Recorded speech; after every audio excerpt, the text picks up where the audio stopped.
In today's episode of the podcast, we are answering the question, what do you do when those dreams and those goals feel impossible? And I would remind you at this point, if you do have questions that you'd like to have me answer on the podcast, I would love to hear from you. Email me, hello@eledwards.uk, or drop me a message via Instagram or Facebook.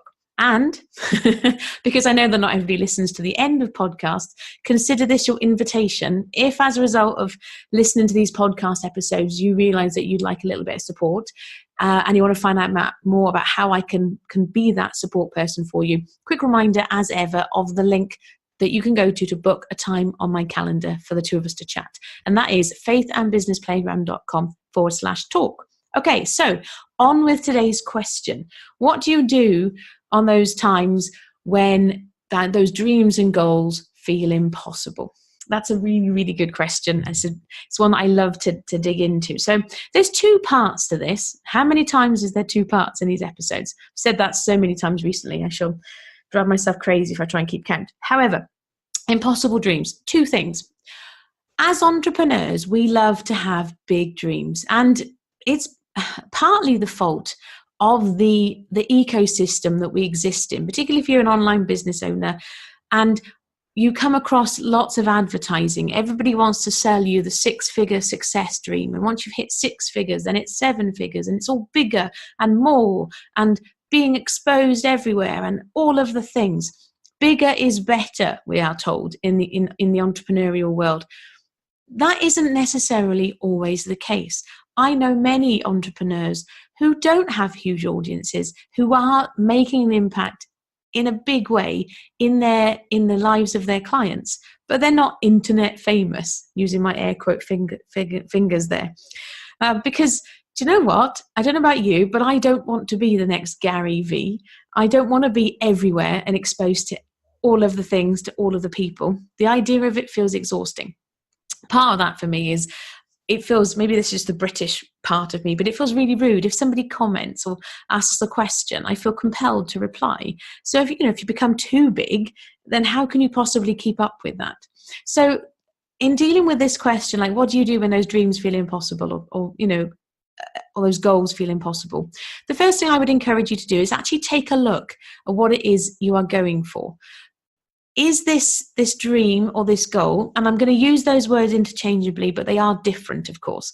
Ideally, a goal is measurable and it has a specific time frame in mind, as amongst other things. Dreams tend to be a bit more sort of out there and sort of a bit more wishy-washy. But for the purposes of this question, I'm going to use those two words interchangeably. So the very first thing I would encourage you to do is actually, I want to challenge you to consider, is this dream or this goal something that is actually important to you? Or are you going after this thing because somebody else somewhere suggests it would be a good idea? I'm not going to say it's a should, but it sounds like it might be a should.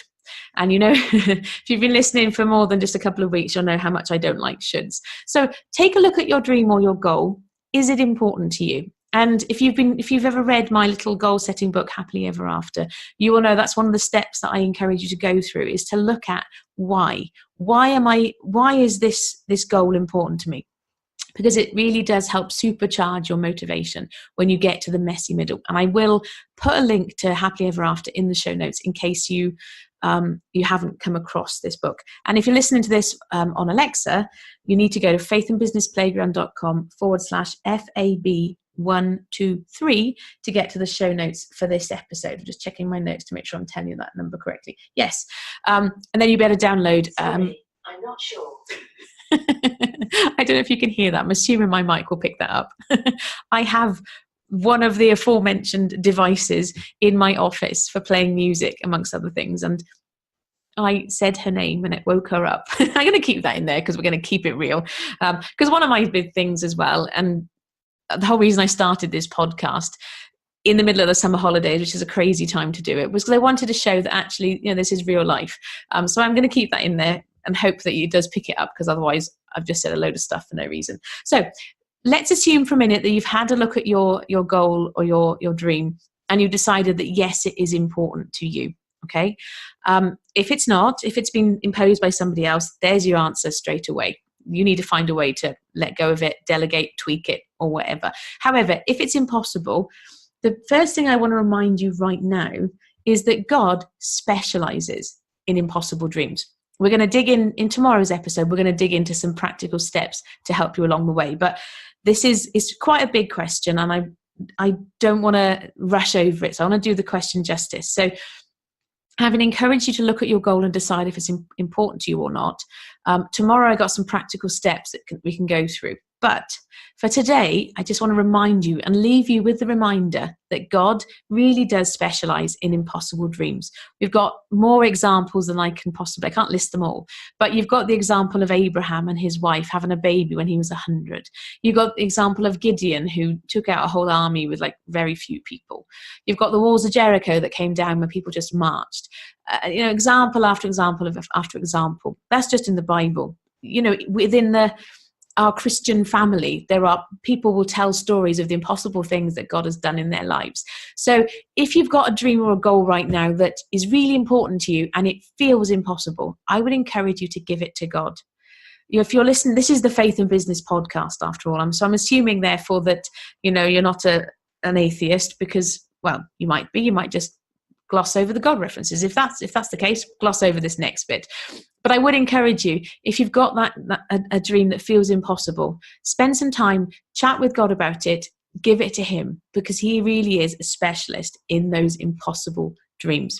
And as I mentioned at the start of this episode, if you would like some support around some of this stuff, if you'd like to find out whether I might be the person to come alongside you as you deal with the head junk and take action on those dreams, go to faithandbusinessplayground.com/talk to book a time for the two of us to talk, share virtual coffee. I'll be back tomorrow with the second part of the answer to this question.